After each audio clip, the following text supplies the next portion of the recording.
Olá, esse é o Emporia Talks. Eu sou Diego Piovesan, consultor estratégico e criativo, e hoje estou aqui na grande companhia de duas excelentes profissionais e que foram minhas alunas, então tenho muito orgulho de poder estar compartilhando essa mesa junto com elas. Elizabeth Dumel, tudo Oi, bem? Tudo bem? Prazer estar aqui, certo, Diego. Que legal, que legal. Ana Letícia Medeiros. Olá, tudo bem? Tudo certo. E por que elas estão aqui, né? A gente vai falar um pouquinho sobre o impacto da identidade visual dentro da construção do posicionamento, dentro da relação do branding. Por quê? Porque aqui a gente está no Emporia Talks. E o Emporia Talks é um podcast da Flagger dedicado ao mundo do branding e do valor de marca. Aqui falaremos sobre temas mais relevantes para profissionais de branding, gestores, CEOs, que desejam aprimorar suas estratégias de marca e também se inspirar um pouquinho nos projetos e no que a gente vai trazer enquanto conteúdo para a Emporia. De discussões sobre identidade visual, análise de case de sucesso, o Emporia Talks oferece insights valiosos para impulsionar o reconhecimento e o impacto das marcas no mercado.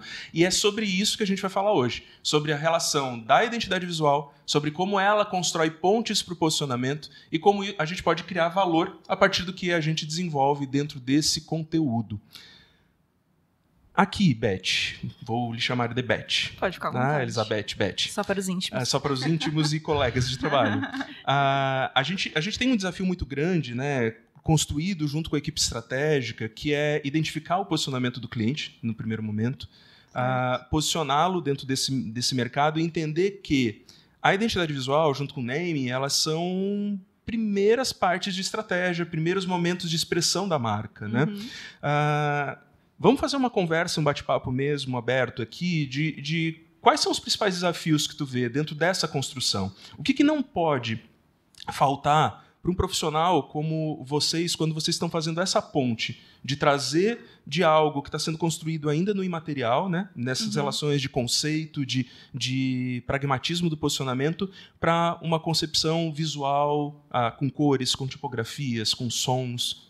Fala um pouquinho para a gente. Cara, essa é a parte, ao menos para nós, ali da equipe de criação, né, que é a mais, não digamos que é importante, mas ela é muito impactante no resultado final, que é basicamente criar essas sinapses, né, essas conexões, para que tudo que está dito antes, que é a parte estratégica, faça sentido de maneira visual, né? Então, é um grande desafio, dependendo do tipo de projeto e o tamanho do projeto, para conseguir chegar no resultado final, porque a gente trabalha muito por percepções, né? A gente entende como profissional já algumas partes que são importantes, como, por exemplo, qual cor eu devo selecionar para que isso impacte positivamente ou negativamente no que eu vou representar, né, graficamente. Então, existem vários pontos de contato que a gente já segue meio que um caminho e já sabe para onde prosseguir. Mas aí o interessante é que quando a gente entra nessa parte da identidade visual, que no caso aqui do nosso processo é o final, né?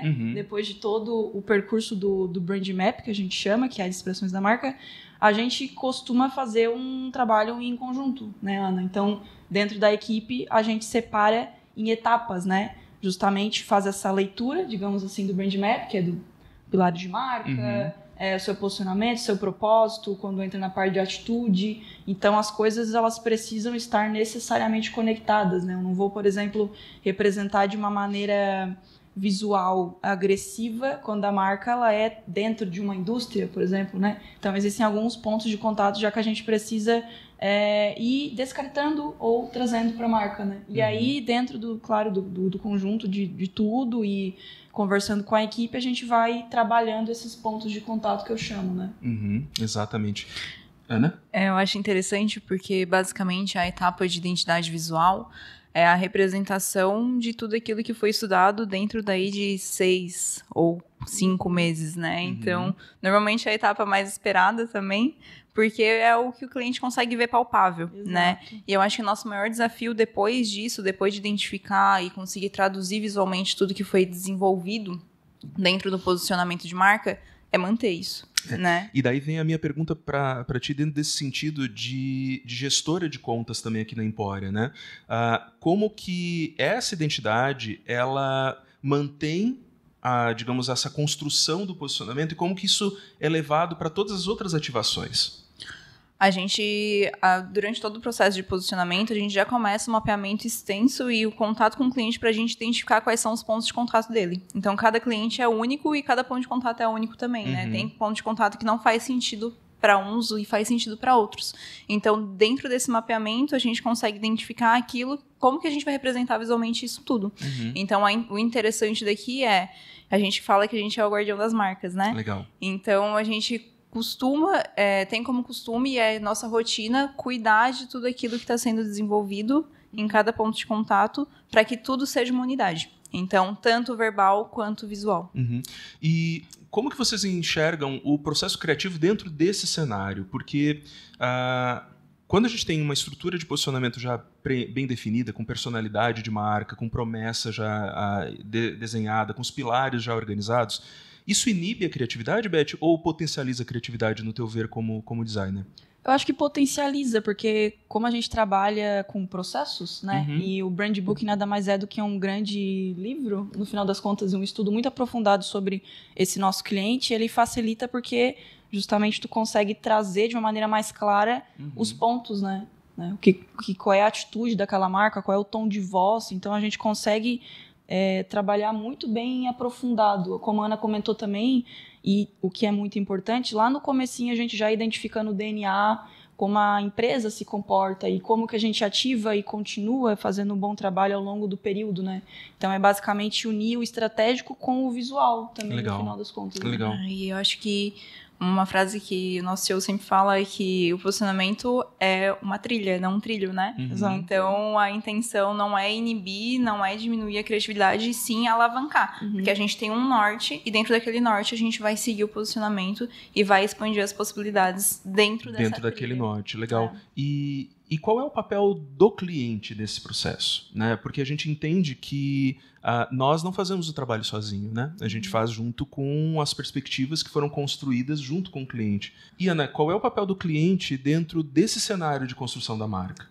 Bom, primeiro, eu acho que antes do papel do cliente vem o nosso papel, que é de mostrar a importância para o cliente, de ativar todas as questões que a gente traz, né?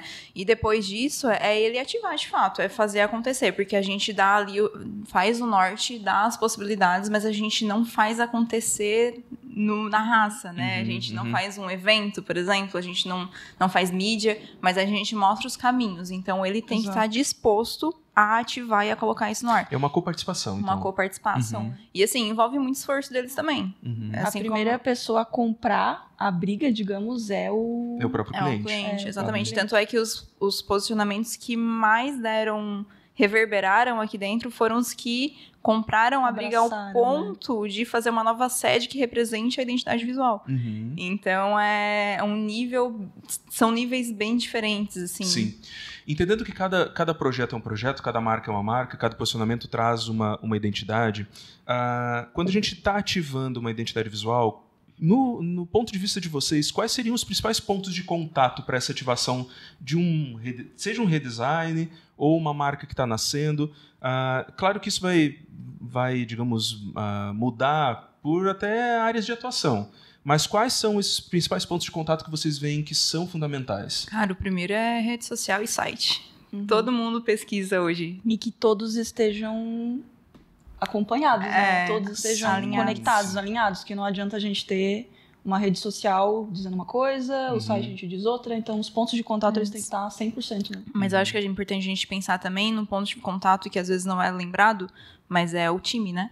O time precisa estar alinhado com um novo posicionamento, um novo discurso, e a marca começa de dentro para fora, né? Sim. Então, essa virada de chave do time é muito importante também. Eu ia comentar, porque aqui a gente tem essa parte que é essencial, que a gente chama de virada de marca, né? Que é o que acontece de dentro para fora. Então, a primeira pessoa que vê essa marca nova, todo esse trabalho, é o funcionário, né? É o colaborador dentro da empresa. Porque, de novo, é o primeiro que tem que abraçar a causa para E daí é muito interessante vocês falarem isso, porque toda a construção do posicionamento também envolve esses colaboradores, né? Sim, é o primeiro ato, né? É o primeiro ato de identificação do DNA, de essência, e daí essa base de estrutura faz com que todo mundo se sinta pertencente dentro do processo quando ele é apresentado, né? Eu fiz parte naquele momento. Essa marca, ela tá com essa identidade porque em algum momento eu trouxe uma palavra, um conceito que fez aquilo ser ativado daquela forma, né? Esse senso de pertencimento para vocês, ele é um motivador importante para a gestão futura da marca? Com certeza, porque o colaborador precisa estar alinhado com aquilo que está sendo desenvolvido. Não adianta a gente fazer algo que não combina com ele, né? E ele não participou. Então, ajuda muito ele participar desse processo e também ele a entender o porquê de tudo aquilo, né? No final, depois dos 3 meses, 4 meses ali, ele, putz, que legal, eu fiz parte dessa mudança e isso alavancou a empresa que eu trabalho hoje. Legal, isso é muito interessante. Legal. Falar um pouquinho de processo, a gente já entendeu aqui dentro da nossa conversa que a identidade visual e os pontos de contato ativados por ela, eles estão muito pautados à estrutura que é construída no posicionamento inicialmente, né? É criada na personalidade, mas também a gente parte de referências e pesquisas que vocês acabam fazendo fora para trazer um pouco dessa base, né?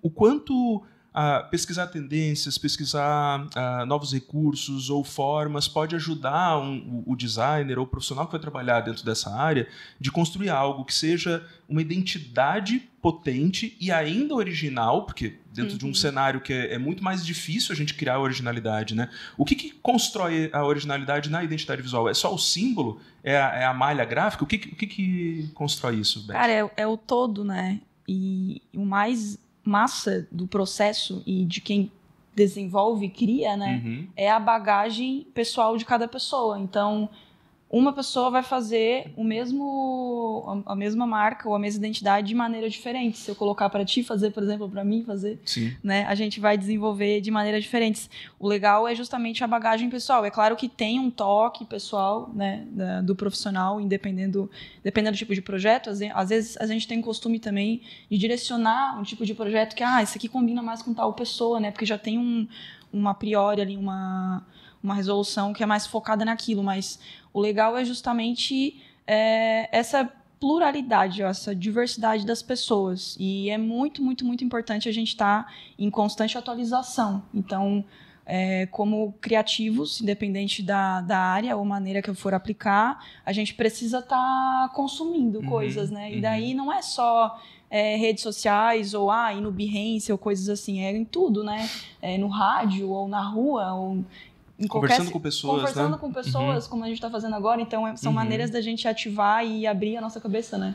Então, é muito interessante isso, assim, esse ponto de vista de que a gente pode construir muitas coisas, uma mesma coisa de várias maneiras. E aí, quanto mais a gente abre o time, mais traz pessoas, esse projeto ele vai ficar mais forte, né? Porque uma identidade visual, a gente costuma explicar que ela não depende só do logotipo, né? Ela não sobrevive só do logotipo. Sim.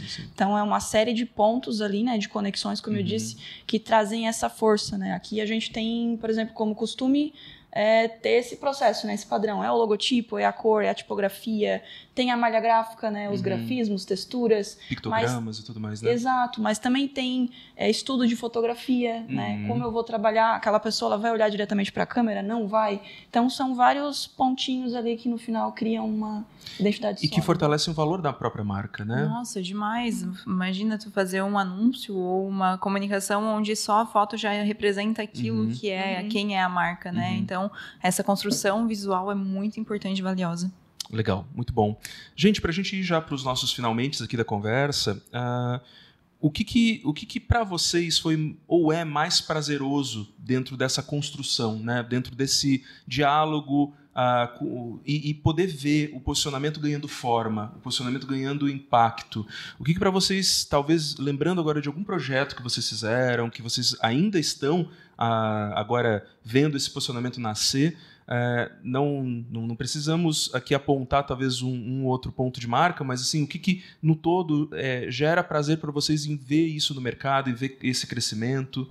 Para mim é a ativação, né? A ativação principal dele, legal. A ativação e a reconexão, porque aos Tá. poucos a marca vai se perdendo e pra mim é muito legal a gente perceber isso e puxar de volta, sabe? Total. Já teve alguns pontos, alguns clientes que a gente conseguiu fazer isso e pra mim é muito legal, porque a gente lembra aquilo que foi construído, tanto a gente quanto o cliente também, Sim, sim. e é muito positivo. Massa, porque daí também faz com que o valor e a marca vibre dentro da sintonia dela mesmo. Exatamente. Né? Muito bom, muito bom. Isso é muito massa, assim.